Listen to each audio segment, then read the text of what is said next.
My aunt and my mom would tell you I was staying for hours and hours doing a considerable amount of art. There were times I wouldn't even go to sleep at night. I would stay up all night, every night doing my art at times. I don't draw what's in front of me like most artists do. I think of what could be. I'm a future-oriented artist. I like to do what can be, what could be.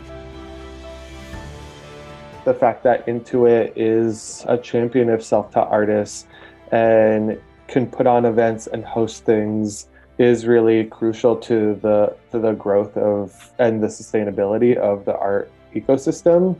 Well, if you look at the work by the creative growth artists, there's something really compelling and immediate and visceral in terms of what the person is telling you. Often it's urgent, sometimes it's obsessive.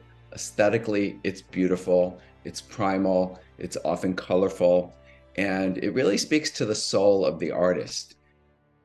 The majority of our artists are self-taught, and so they don't have a formal background or formal education in art. What was a radical experiment in 1974 when creative growth started has now become a global movement. I mean, there are numerous centers in Chicago that support artists with disabilities, in Japan, in Europe, in South America, across the US. Artists with disabilities still face enormous challenges, both as individuals and as artists, in terms of to claim full citizenship in the art world and in the world in general. Hello.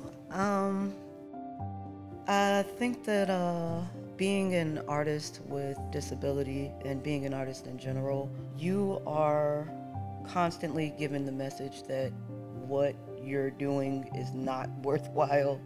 I've been told many times that I should go get a job at a factory.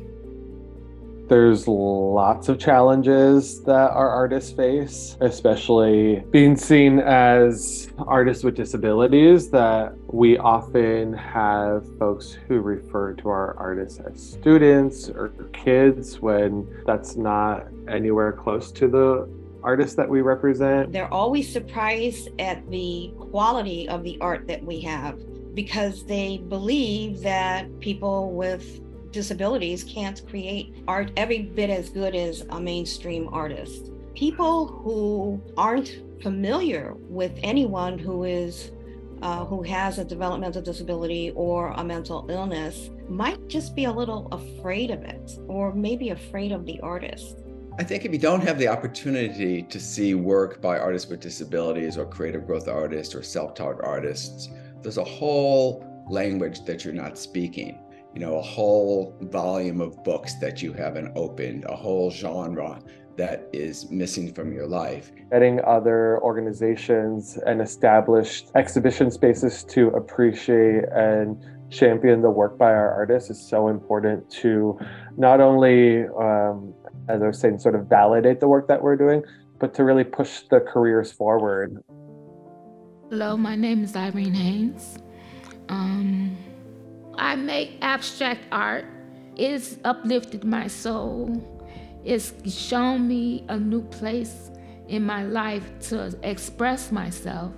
I have more peace in my heart, in my soul, in my mind. I feel more connected to my community. And so the more that we bring our artists to outside collectors or galleries or museums like Intuit, the better it is for the artists and creates more awareness. And it also gives the artists self-validation and self-esteem. This is really a turning point where artists with disabilities, where self-taught artists are really going to advance and help influence and change the culture in a positive and creative way.